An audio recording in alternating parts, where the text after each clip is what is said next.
I love that. That's such a good one.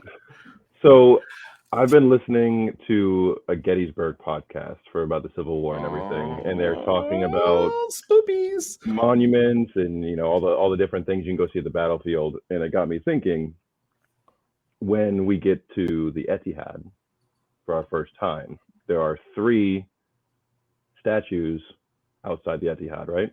Right. Mm-hmm. Beautiful Which one? mosaics. Beautiful, gorgeous, lovely, awesome. We love them. Which one are you going to go and be attracted to first?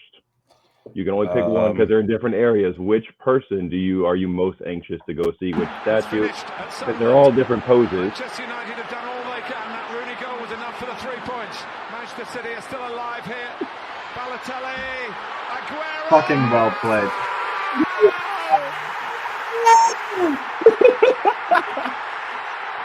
Is that fucking? Does that answer your question? I think that answers your question. Your side. Kyle, are you in the same boat? No, I am not Really? actually. Vinny all day for me. Like that's the number 2 for me. Yeah, I get it. for me, Vinny was like the most badge fucking player that we've had in this generation, period. Like, man, Vinny. I mean, Kuhn, Fucking Vinny. but Vinny. And Welcome to the Snobby Boys. Woo!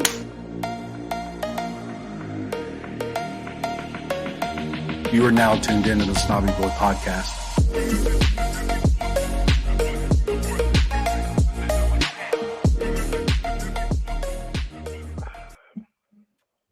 All right, guys. Welcome to the Snobby Boy podcast. As always, I'm your host, Colby. That's Joe. That's Kyle. And we've been away for a couple weeks. I had a little vacation down in South Florida. Joe had a bunch of soccer games with his girls, so shit didn't happen for a week. It's all right. Kyle didn't do anything. Kyle sat around with his thumb in his butt. I mean, I petted my dog a lot. And that's not a euphemism for masturbation. Only a little bit. Only a little bit. Fucking Christ. Oh, so anyways, guys, we're going to do a quick overview today. Match recap and thoughts on the Brighton match.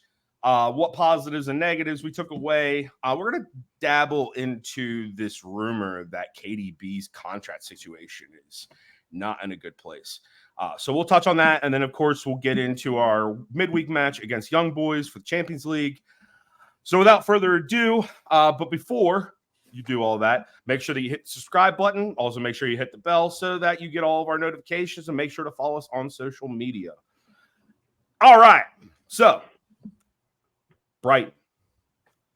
I think we all maybe walked into this match a little scared, considering the results that we've had. We went 2 of 5 over the last, and it's not been pretty. So I think there was a little fear walking to it, but also Rodri being there kind of helped solidify that feeling of, you know what, maybe we got this.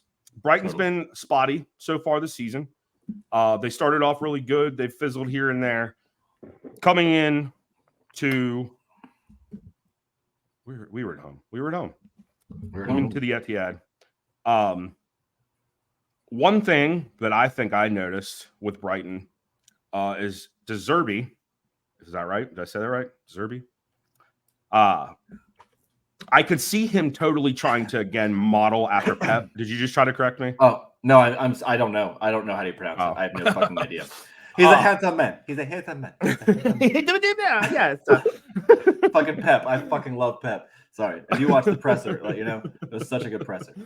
Right. It kind of looked like he wanted to mimic Pep a little bit with his formation. Granted, he had a 4-man back line instead of a 3, and he was running 3 in the midfield instead of 4, like we were. But I saw them trying to do a lot of the same things we did. As far as the opening half, I mean, we came out firing, guys. We looked like we should have looked 5 weeks ago. What do you guys think? I think that's absolutely spot on. We jumped out of the gate quick, and you could see the energy was there from the boys, and getting those 2 early goals definitely helped. And what I liked was seeing how excited they were after each of the goals, especially Yes. Erling, because he had been in a little bit of a drought recently for us. Oh, You could yes. tell how much that one goal meant to him, and I think that's going to galvanize him going forward to get more involved and get back on the scoring sheet on a more regular basis with the standard that he's kind of set for himself. I felt like Doku was a massive problem for James Milner the entire first half. Which was, as soon as I saw Milner was playing right back, I was like, that's fucking perfect. Yeah, Mhm. that's why he got subbed out. Yeah. Mm-hmm. And so I felt like that was a great matchup for us. It was so nice to see a midfield double pivot of Rodri and Johnny Stones again. Yes. That made, whenever they're both out there, I feel so much more comfortable, and I feel like we're going to run shit the way we grew to expect it last year. So that first half was excellent. They didn't really get into their game. We didn't let them do what they like to do, which is what we like to do, which is possess the ball, press high, and we were knocking the ball around them and getting into spaces. They had a good spell, though. They had a good spell. They did. I was a big fan of the first half, and I think things changed when Doku got stepped on. He wasn't the same guy after that. He was, which is understandable. He took cleats right to the calf muscle. So so that's obviously going to limit his explosiveness, which is his trademark when he's on the ball. So I thought we waited a little long to take him out and to change things a little bit. And the biggest thing in the first, before even watching the game, was seeing that Eddie was not in the starting 11. He was on the bench, and we saw Stefan Ortega out there, who I think acquitted himself pretty well. He had a couple of nervy moments per usual with the ball at his feet, but I felt like he performed admirably in Ederson's stead. Solid distribution. Agreed. And Solid. I mean, he's got to get the 5 matches. You know, assuming and you know, on the off chance that we win the league. That was air quotes for you not watching. Like, he's got to get those 5 matches so he can get the medal. So, you know, throw him in there. Right. Although I don't know if this is the match I would have selected for him, but you know, for me, Doku, like that, like his whole fucking time was well spent. I am loving what he's doing. B, Phil looked like he was in heaven the whole fucking match. Like, he just got to do what he wanted. He was doing it well. I mean, he got a little pissed at the refs, which he needs to calm down on, because the way the refs are now, like, you got to fucking calm that shit down. We're not trying to lose people again. But fucking, obviously, back to Doku, like that, the assist, you know, I mean, it was a muff shot, but whatever, goal. Before even the match, though, we have to acknowledge the tribute to Francis Lee, and yes, rest in peace, brother. Rest in peace, legend. Thank you for everything you did with the club. It was a really cool tribute. It was. It gave me the tingles, and I don't get that very often. So. Yeah, and I mean, anytime there's a massive banner, like, that's always really sweet to see. But like, it just seemed like they I don't know, city's class. It was class. Matoma, like, if we didn't get Doku and we got him, I wouldn't have been mad. That's all I wouldn't have been mad at all. Wouldn't have been mad at all. Listen, the way he was stepping around Kyle, got to give him props. I mean, got to give him props. That's a tough motherfucker to, like. It's break. A big boy to get around, and especially it was like, I obviously we don't know Matoma's full height, and not to put it on any stereotypes, but you're talking about Kyle Walker, who's 6'2". Not to do any stereotypes, but you're talking about somebody who's 6'2" versus Matoma, who's probably all of about 5'10" at the max, and is a beanpole. Yeah, like 150. Yeah, he's a beanpole comparatively. So his ability to get around Walker was something that I took big note on, and he's been doing it to a lot of defenders in the league this year. So his balance, he has great balance. He's listed at 5'10", but I think that's extremely generous. Yeah, I think that's an extra. I think they're giving him 2 inches on that one. I would be shocked if he's actually 5'10". For any basketball fans out there, the listed height of all those NBA players Sports is not fans. their real. Sports That's fans. not their real height. Right. They Right. they Same give thing with everybody. They give everybody extra. Like Same like thing we're with hockey talking, players. Kobe Yeah, and I have talked hockey 1,000 times before about football and how like I would be listed as like 5'11", fucking 190, and it's like, dude, I'm like 5'9" and change, and well, I mean, I was like 185 at that time, but still, like it was like Right. we're padding a little bit, okay? Mhm. Yeah. I'm definitely not 5'11". No. But yeah, like either He way, was brilliant. He was brilliant for them. fucking also Yeah, he really was. Dunk for them had a fucking match. He was Dude, he was disturbing- coming back for a vengeance for Holland from last season. That's what that was. Exactly. And I mean, if it wasn't for Dunk, Doku could have had probably like 2 or 3 assists. Yeah. Legit. Yeah. Well, and he also could have had Dokes could have had a couple of goals, man. There was a couple of opportunities that he missed. And that's not to sit here and speak negative on him because he did a fantastic job for that match. And I want to bring to light the comparisons that are being made between Jackie and Dokes. And I don't want to get on that rhetoric too far, but I think it's ridiculous that people are coming on and like, oh, I think Dokes is better. Dokes is a different type of winger. You guys need to understand. 1000%. You guys need to understand that players have different capabilities, and to sit there and rank one to the other, it doesn't really make sense. Like, what's the comparison? You have both guys; they have different abilities. They're able to present different things on the pitch that the other one isn't. Change momentums, paces, all kinds of stuff. So you can't sit there Ball and control. exactly. You can't make direct comparisons like that and say, oh, he's better. They both bring something to the game. And there's a reason why they're there, and you're sitting at home. I mean, to be fair to that, Doku at Jack's age, we don't know. But Right. We don't.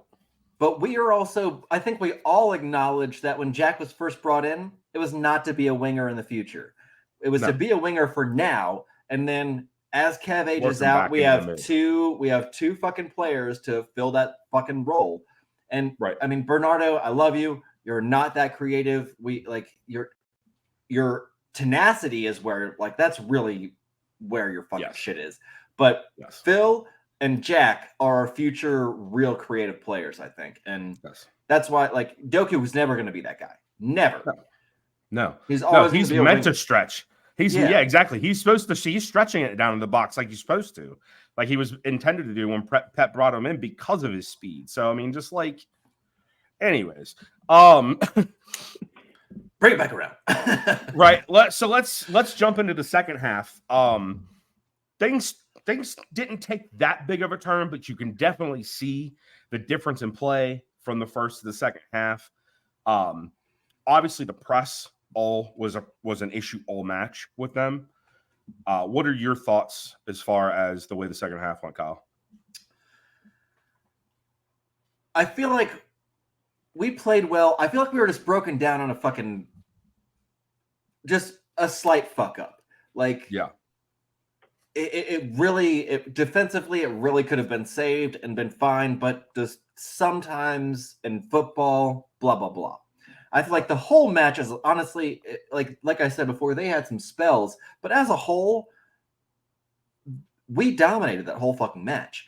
Like, first or second, doesn't matter. We dominated the whole match. We looked like we're 75% where we need to be as a team. Like, we're almost there. Everyone's starting to click. And we're like, 3 to 5 matches out from being like, everyone's fucked. Every team in Europe is fucked. Like, because everyone is just fucking on it right now. And it's just progressive. And that shot from Thor really showed what we are, or what he's looking like. He's pissed.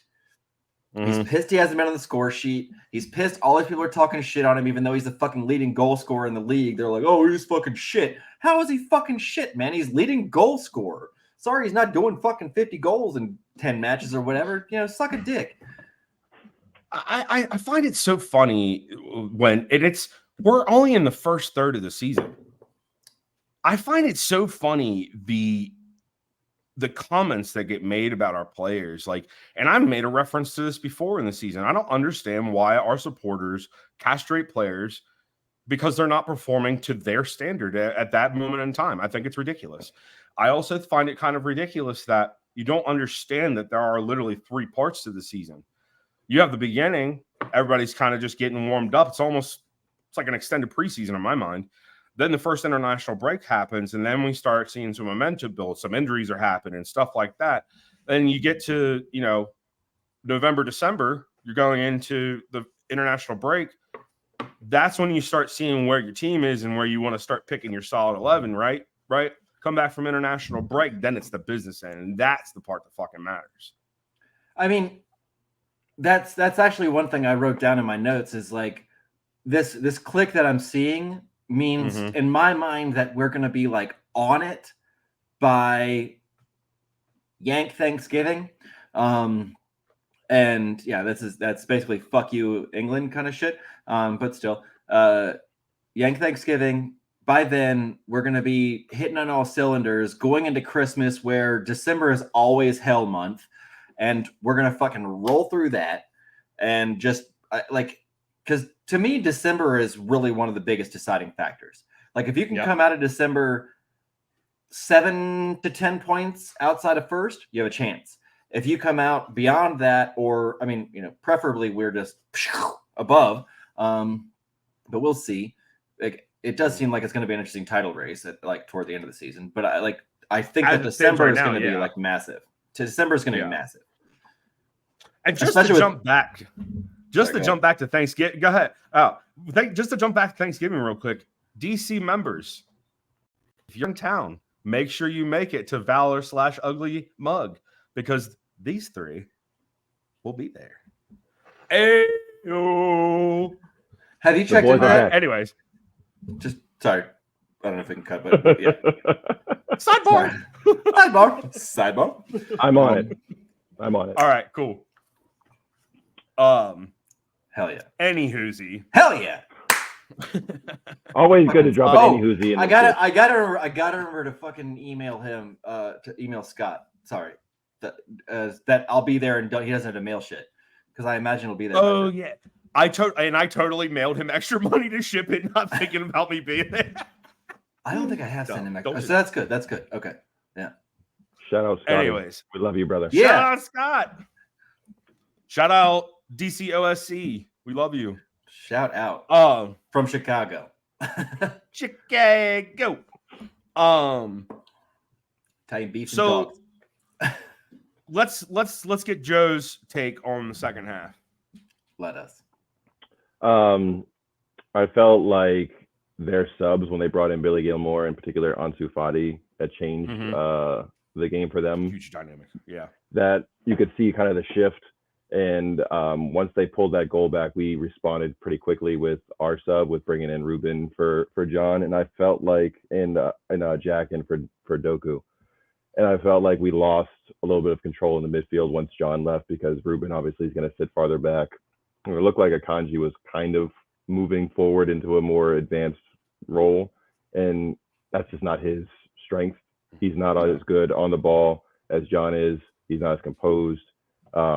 He's as athletic and got the size, but he's just not as comfortable with the ball at his feet. So we lost a little control of the midfield at that point. I felt like, even though Ruben is rock solid at the back, and it felt like we waited a little bit too long to respond, because you could kind of see when they made the subs, the tide was shifting a little bit, and then they equalized, or not equalized. They brought a goal back, and I think I was a little unlucky. Akanji stuck his foot out, and the ball happened to ricochet right to one of their fucking players for an easy slot into the corner. Like, it's unfortunate. That's unlucky, but I'm just gonna throw this in because you're on that path, and I just have to. Can we all acknowledge that both yellows were fucking soft as fuck, and to give a double yellow red out of that is fucking nonsense? Fist bump over, because that's exactly where I was going. That the first yellow was soft, and the second one was absolutely ridiculous. Nonsense. It didn't change the outcome of the game, thankfully, but that ref towards the last 10-15 minutes of the game was trying his best to get Brighton an equalizer. Literally, my Yeah. notes are like, we beat your agenda, refs. Yeah. We beat your agenda. Kanji put his arm a little bit on Fati's waist. He then took 2 or 3 steps and then fell over, and that's a yellow card. It should be on. for fucking odd or Diving. Fati. Like, yeah. That Like, shit that's was clearly ridiculous. a dive. So that was frustrating as fuck. Because it felt like I was sitting there watching it with Steph, and we both were like, what is this referee doing? Every call is going against us, and it feels like he's trying to get them an equalizer to create a little bit more drama. Yeah. And not to go too far ahead, but then we can also say there's 4 added minutes, right? 4. Yeah, that ended That's up what they being an put up. extra 2. 10. They put up, like, it ended up being like 10 damn extra minutes. Fucking Yeah. 10 extra minutes.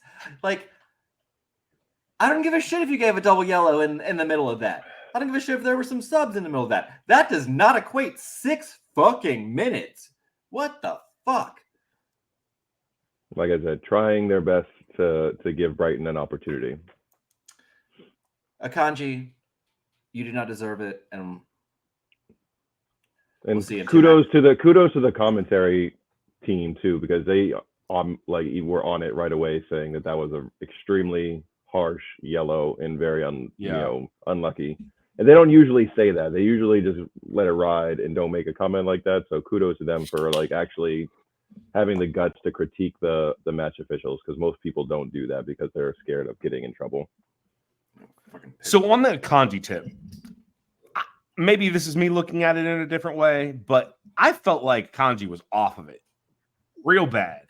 I don't think he had I a very wouldn't good say game real either. bad, but I would, I would say It was a progressive not what we thing needed. throughout the match. You could just see Mhm.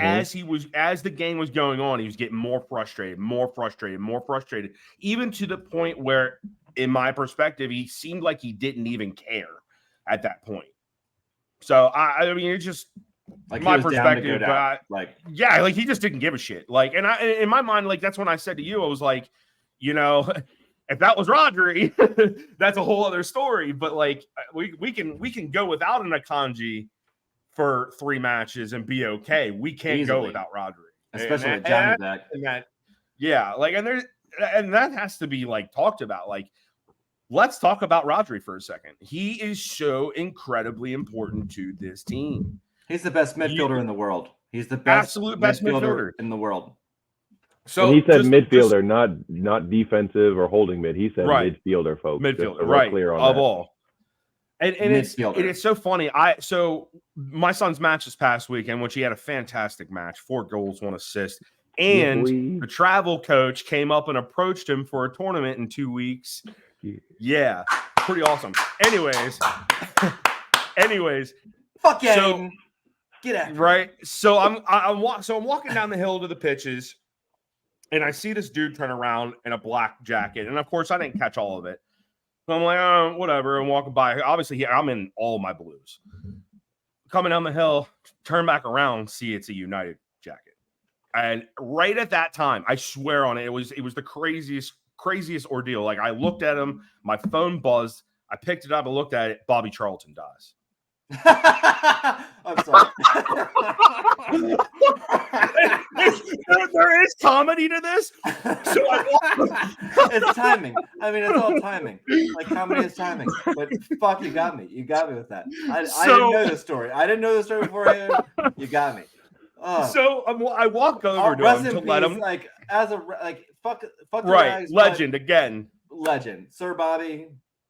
Rest in peace. So I walk up to him and I say, "Hey, man, I just want to let you know, Sir Bobby Charlton just died." And he looked at me crazy. And I was like, "Did I say something wrong? Like, am I not supposed to be talking to you? Is it because I'm wearing blue? Like, what's the deal?" Probably. That's what I would do. Right? And he looks at me sideways, and then he all of a sudden remembers who Bobby Charlton is. And I was like, right off. I can't have a conversation with you now. I've got to walk away. Mhm. What? Like, it made no sense. I mean, to be fair to that, we are starting to become a club like that. We are starting to become a club where people just know us because we win so much, and they don't Right. know us because of our history and shit like that. Right. Right. which is He what probably United didn't even know was. we were in the, he probably didn't even know we were in the FA Cup in the late 60s. So I mean, it's like Or I mean, Club World. whatever. But Yeah. I found it ultimately fucking hilarious that he looked at That's- me, and as somebody who hasn't been a part of this for that long, knows who Bobby Charlton is and understands the importance he has to that club, and he doesn't. It just doesn't. He doesn't know his register with fucking him. club legend. Like what the fuck?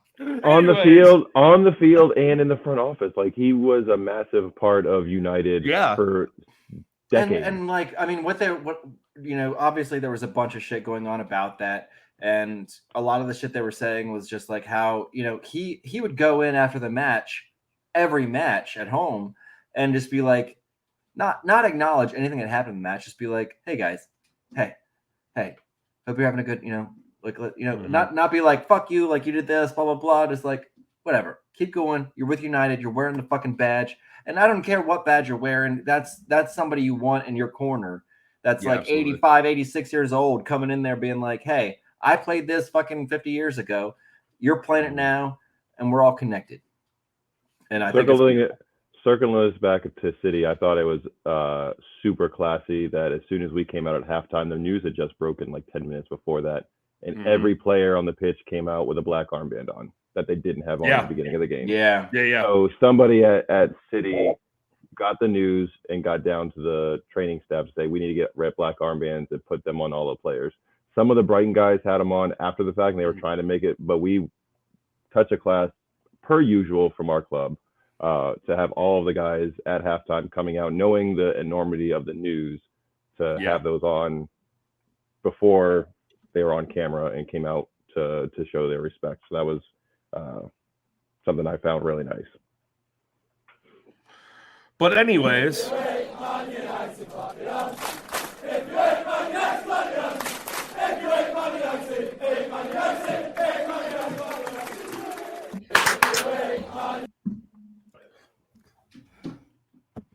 moving on. Colo, Torre. Yeah, Torre. Sorry, I went off on that chant was so much fucking fun. Oh my Green God. Day. Oh my God, I loved it. Oh my God, that was like everyone was so into it. I wish we had video of that, because like everyone was going down and go, oh God. Like if we had like a drone over that, it would be man. Oh my God, yeah, that would have been so dope. Especially like it dropping down with us in the middle. Exactly. Oh, that would have been so dope. Because there was like an eye. There was an eye of the storm that just went out. It was like boom. Yep. Didn't it morph into like an Erling Haaland and an Alfie Haaland like kind of thing too at one point? Or was that I think that's actually when that week before that match is when that all kind of started. I actually had put it up in the governor's page, and I got a lot of hate. Really? Because of us being Yanks? I guess. I don't know. I have really come to the point in all of this where I have to be mindful of where I post things on the internet, because again, I'm bringing up the 70%ers. They are vipers. They will fucking murder you. Yeah. Accurate. I mean, there's always going to be a crowd that are part of the crowd, especially when you're talking about a fan base that's as big as ours is now. Yeah. That fucking hates on anybody new coming in that's not able to go to a match every fucking weekend or whatever. Right. And like, it's not our fault. We wish we could. Like, we're born in different countries. Believe me, if I was born in your country, I would be there. Or if I was, and I will be. And I will be. Just give me the chance. Like, it's going to happen. I mean, I if England opens their borders up a little more, then maybe I could be an expat, but that seems a bit out of stretch. Hold on. So I have a way. I have found a way for two things to happen. First thing, I found this site that you can buy a 5 square foot piece of property in Scotland, making you a resident, but that making you a landowner, and also making you a lord. I've seen that, but that, like, okay, so that's Scotland. That's part of the UK, but that's not England. But you're a I UK mean, like, resident, right? True. And I mean, in that aspect, I could probably move to Wales. But I don't know if Why don't you move to Wales? Actually, No offense, Wales people, but you guys haven't made it look that great. I mean, Wrexham, No, I it's- would go there all fucking day. it's just Castles.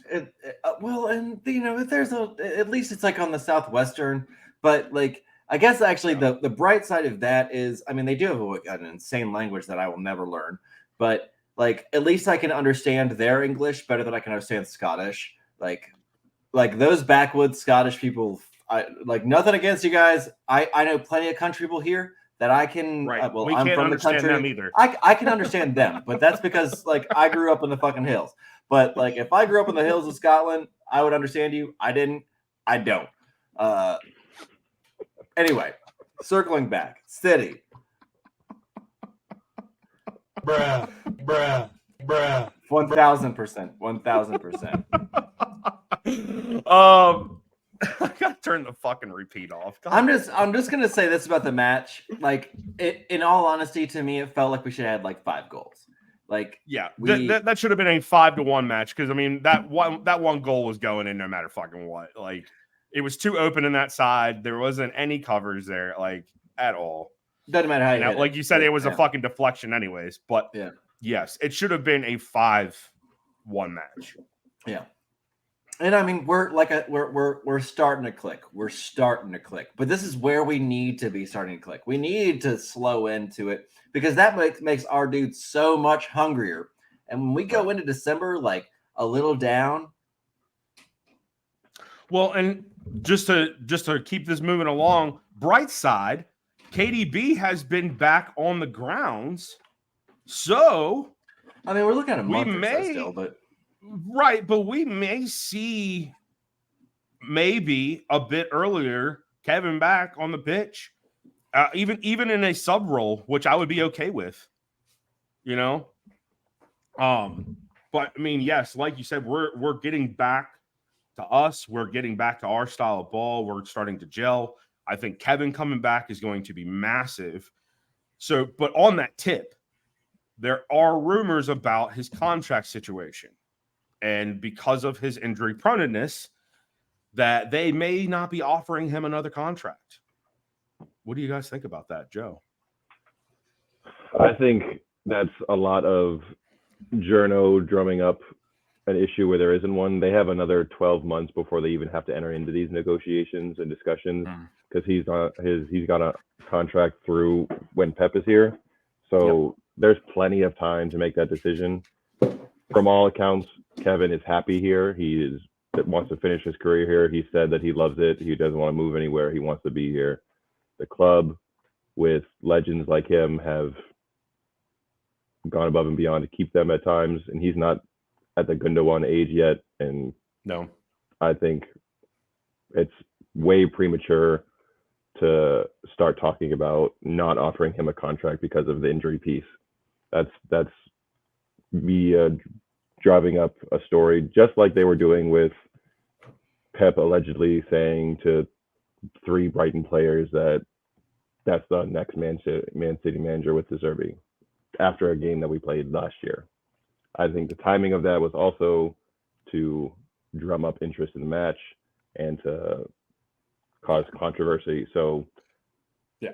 De Zerbi would be on my short list, but I think the timing is very, very skeptical. But I think by the time we hit this point next year, Kevin will have extended an extra year, whatever it might be, and I think he stays here until he's decided to hang him up.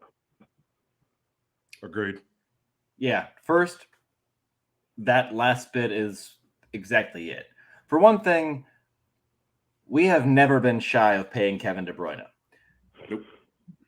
And I really liked the comparison that you brought up of Gundogan, because we bought Gundogan basically immediately after a 3-ligament knee tear. Like, you have 4 ligaments that are connecting your knee and holding it in place. He lost 3 of them.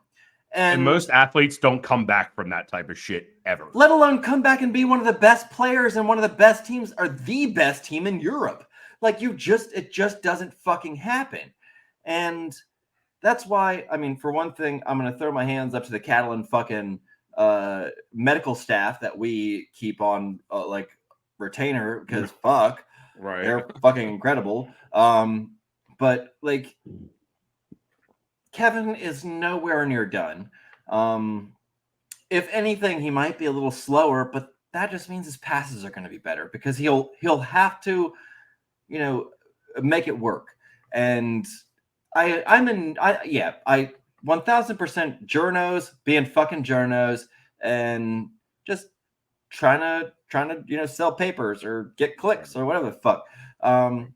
It's just bullshit because again, we have never shied away from paying Kevin, and that's one thing. For two, he's been here for 8 years now. His family has grown here. Like, it's a whole ass thing that players don't want to leave. Like, your kids are starting to go to school and shit like that. Like, you don't want to pull them out of I mean, granted, they're not that old, but whatever. Like, you don't want to pull them out of it just because a whim, as long as you're still being treated well by the club.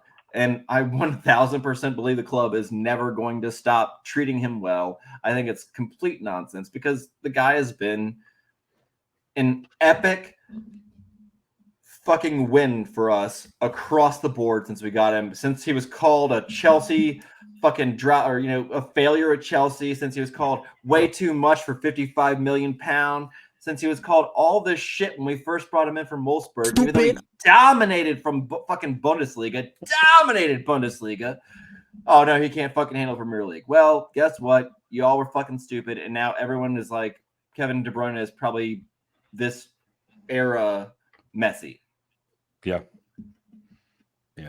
I'm still getting used to the fact that, and this really pertains to any media, specifically in sports. Some of the shit that they pull out of their ass just for clicks is hilarious. Like, there's no base to any of what they're saying whatsoever at this point. Exactly what you guys said. They're going to treat him well. And as a matter of fact, if I want to get a little further into this, with Gundogan, when he was with us, if you guys remember last season, he was actually with our EDS, helping training. Yeah. And learning how to coach and getting his certifications.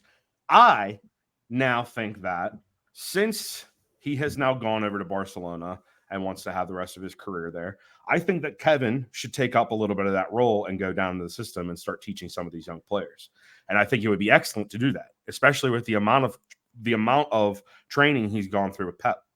I mean, he's basically just feeding off his knowledge back to these youngsters. And I think that would be next level. Free kicks alone. Right. God damn, I can't think of the guy's name. Why can't Joe, you'll probably be more help. Big curly fro from Chelsea years ago. Roy Kent? No. David Silva. Not David Silva. What's his face? It is David, right? I know exactly what you're talking about. David Luiz. Bam. Right, Sideshow Bob. So that's actually who taught Kevin how to kick his free kicks the way he does, like his little knuckleballs. He's the one who taught him that technique, which is, he's a defender. He's a center fucking back. Yeah. So it's that kind of information that, like, yeah, it's just going to be perpetuated. And I really hope that, yeah, God, can you imagine, like, if we had Company, Gundogan, and Kev as, like, our coaching staff? Like, oh man.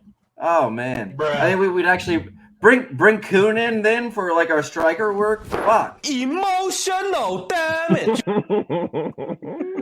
Because we wouldn't even, I mean, like, I bet most of them wouldn't even need to be, like, on, like, you know, top tier manager salary if they're just getting, like, you know, 4 or 5 million a year, and then we're doing like 20 million over 4 managers, and you're all just kind of like Richmond.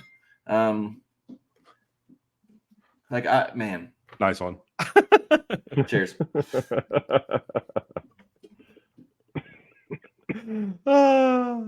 I'm just like on the last couple episodes now of my like millionth rewatch, and I'm stalling so hard. Don't blame you. It's painful. So let's take a little look ahead at our midweek match against the Young Boys. Wednesday. Hey. Right. So before we get a little too far into this, I want to make mention there was something posted about their playing surface there in Switzerland, and Sure. it's Shit. not in it's in the shit, literally. I wonder how that's going to play out for this match, because from what I read, it kind of seemed like they were trying to find another venue. Not good, guys. Do they even have another venue that's like valid? I don't. What other? I mean, the only place that you can think of in Switzerland, Antwerp. I mean, they're in Bern, right? That's where Young Boys is, right? Yeah. I believe so. Antwerp. I really don't. Yeah, that would be the only other place I could think of. Like, I don't know if there's any other cities. I know there are other clubs in Switzerland, obviously, but for the I don't know capacity shit that you about would Switzerland. need, right? But I'm saying, like, I don't think their stadiums would hold the capacity needed for a CL match. So it's like, anyways. I mean, what are we calling capacity though? Because I mean, realistically, you probably only need like 30,000 would be Yeah. exactly 30,000 would be what the minimum I would think for a massive stadium, or a stadium to hold that type of event should like be. 5,000 for aways, Right, 25,000 for homes. Yeah. right. I hear earlier today we're training at Wankdorf Stadium in Ha! Bern. So Wankdorf, which is their stadium, and apparently it's an artificial pitch.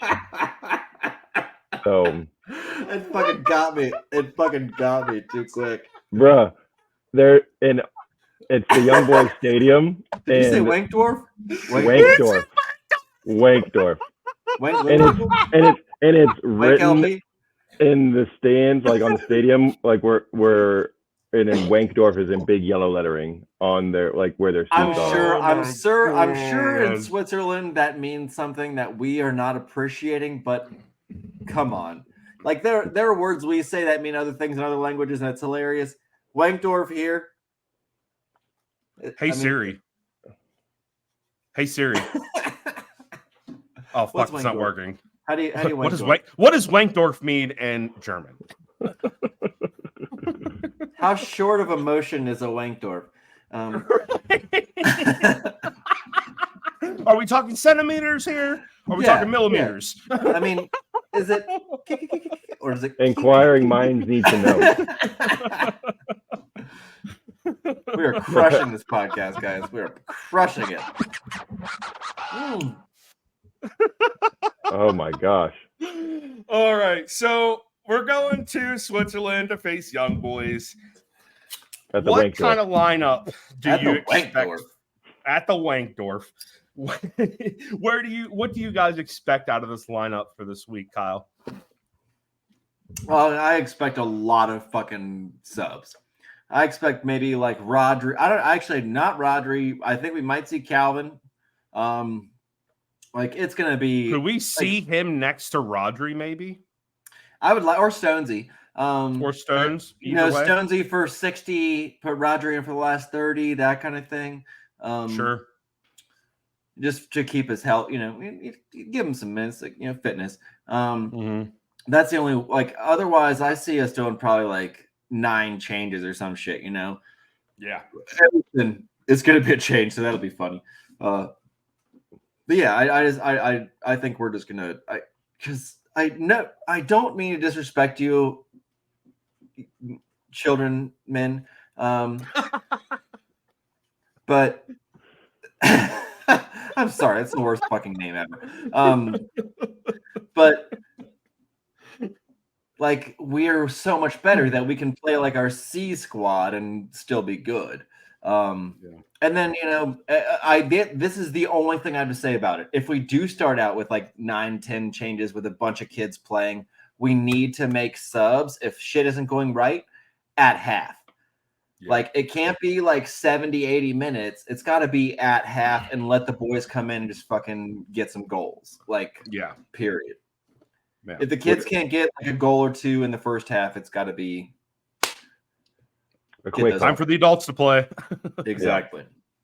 with Sunday's match being at Old Trafford and that big derby on Sunday. Exactly. You would expect to see a fairly changed lineup. Maybe give some of our big guns a rest, I would imagine. It'd be nice to see Oscar Bob get a little run out. Hopefully we get to see a lot of him. Agreed. And I like that you guys both mentioned playing Calvin and maybe putting him next to a Stones or a Rodri. I think when Calvin is by himself as the lone, like, talented See that. holding midfield player, he gets exposed. But if you put him next to a Rodri or a Stones, I think they would be able to reel him in a little bit and might help him succeed a little bit more than putting him out there kind of by himself as a lone holding person. So that I think would be beneficial to him to have a little extra support there, so he's not being relied upon to do too much of that cleanup work.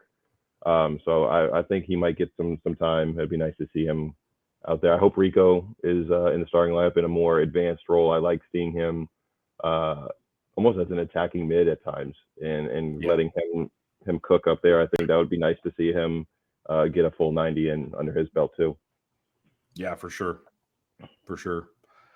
That was one of the things that I wanted to bring up too, was, we have the derby to look ahead to at the weekend. So it's like, what do you do here? I'm with Kyle. I think you have to have about 9 or 10 changes. Maybe not so much. We can even go as far as 8. But I think 7. that is the minimum. I think like 7 or 8 is the minimum on the changes, especially with this club that we're going up against. And we don't especially need after the the win. weekend We don't going need in. it. We don't, because we'll end up winning group stage even if we take Either a draw way. in this one Yeah. or a loss. Doesn't matter. However, We're not that gonna is lose something again. that I think is going to be the dictating factor of how we line up on Wednesday against Young Boys, is how we're going to line up against United on Saturday. So, But the thing about that is it always comes down to fucking Pep and Pep's insane mentality of we have to win this shit. Although I do think that so the only reason why I think that we're going to see maybe like a stronger side, like a Bernardo, like Phil, people like that, like, like a 5 or 6 sub side, is that Pep is looking at every single fucking point. And like, that's all there is to it. He is always going to sit there and just be like, I want to win this. I want to win it. Like, he is never going to sit at a match and be like, if he can, and he's already vocal, and this is what I was getting to, is he's already vocalized that the only person we're missing right now is Kevin. That's the only person. So there's no reason why we can't like have a beefed up side still and not play kids. So Well, that's the thing. We only have 2 legit, well, maybe 3 if you count Sergio Gomez. Oscar Bob and Rico are the only 2 young kids in the under squad. 20s.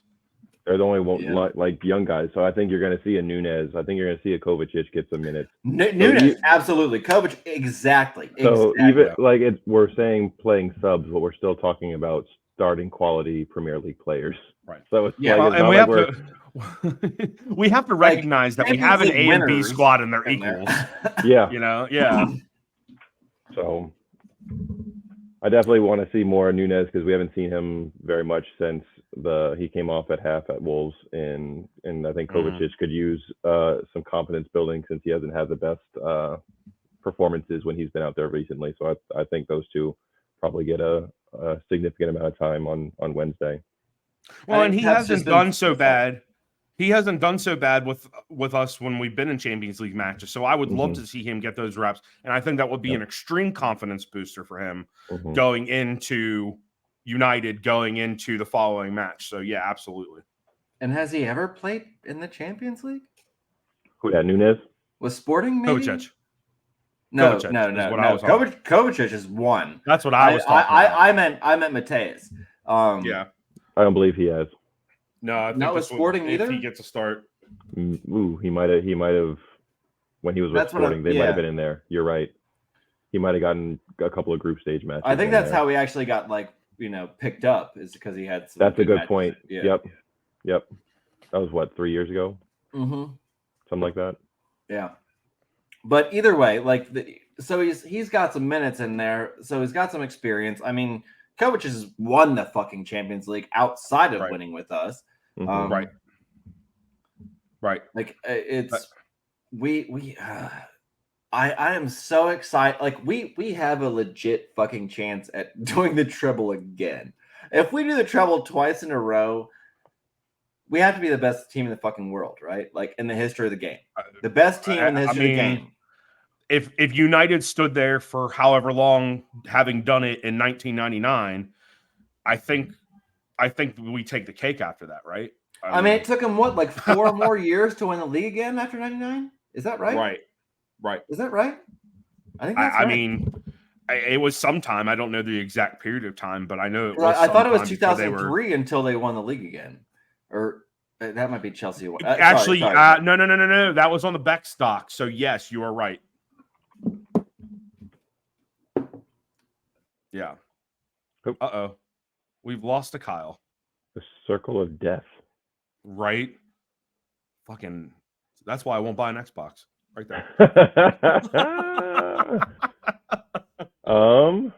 The United won in 99, 2000, and 2001. After that 99. But then campaign. they won on a spell where they didn't win after that. Or 03, 04, 04, 05, 05, 06 were Arsenal, Chelsea. Gotcha. So they still had but they had a 3-year spell. Then they won back 3 in a row after that, and then that was the last time that they've consistently been there. It's been a lot of us after that. Whole lot of blue. Right. Righto. Well, looks like we've lost Kyle. If he comes back, cool. But really, we're about at the end anyway. Wrap this up. We're about to wrap this up. So, yep. I anticipate a win on Wednesday. A comfortable one at that. So I think we need to have a good buffer match, if you get what I'm saying.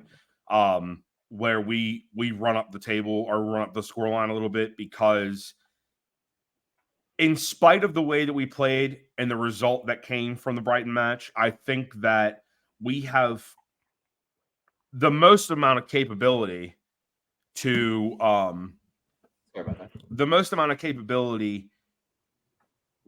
I totally lost my fucking train of thought because I had to press him in. Damn it. Where was I at? I'm so sorry. I am so fucking sorry. It's cool. We were like, Red Ring of Death. What happened? And we're pretty much at the end anyway, so we were just going over. Right. I expected a comfortable win, and Colby was saying that it would be nice to get a good confidence booster of a multiple goal 18-0. Right.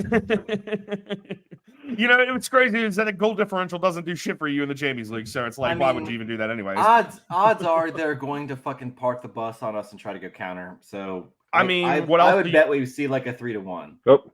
What? It's not as me. What is happening?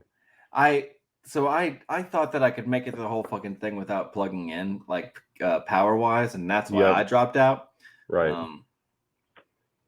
That's going to be interesting, because if he can't come back, he was the host, and I don't have any buttons to click to stop this from recording. I'm here. I'm here, but my picture's not. It's hilarious that it's a Snobby Boys podcast. Like that's and then the little ring is like pulsating around it. I like it. Hold on a second. I'll bring my face back. I think it says everything's plugged in. What's going on? Oh my god! This is the most. What an episode! What a fucking episode today! Oh man! Late night Monday night is apparently. That's a good time. We should have went live. God damn it! Hiccups and all. This would have been a good live. This would have been a good live.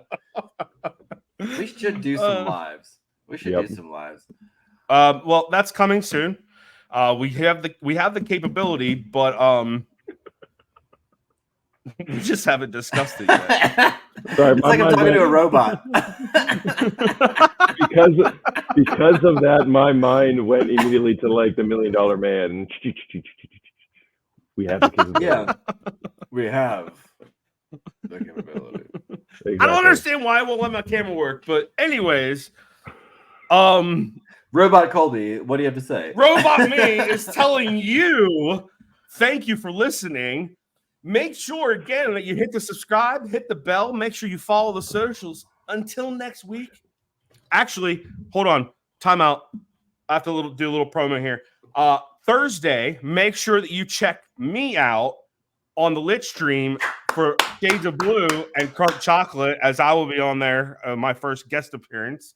So go ahead and check that out. I'll make sure that I put the link into our Instagram stories and on our I've already reshared it on our X account. So make sure that you are there Thursday to check it out. It'll be dope. What the fuck? Lots of great Man. content coming from our boy Crunk over there with Shady Gang. So Yeah, check them out, please. Yeah. Lots of good stuff going on We there. have good, like Colby's getting out with them, but you know, they honestly, if you just check out Crunk Chocolate, everything he has going on, because he's doing all kinds of different channels too at the same time. Like, check him out. Please beat up everything he has going on. Put those likes, put those subscribes. Share with your friends, Yeah. Just your you know, followers, whoever it is. please acquaintances. spread the word, because that's all this game is us trying to, you know, Promote. talk to each other and promote. Yeah. And just have people listen to us for whatever fucking reason you like to. Hopefully you enjoy the beautiful things we have to say, and you know, Joe's intonation, because let's be honest, it's orchestratic. Orchestratic. Is that a word? Is that a word? Yeah. I think we I just don't made know. one. I hope so. Stupid. Oh, how did that work? From the sneak. Can he still push buttons and hear us? He can. Apparently. He's just not. Oh my god. It's like our mute deaf friend.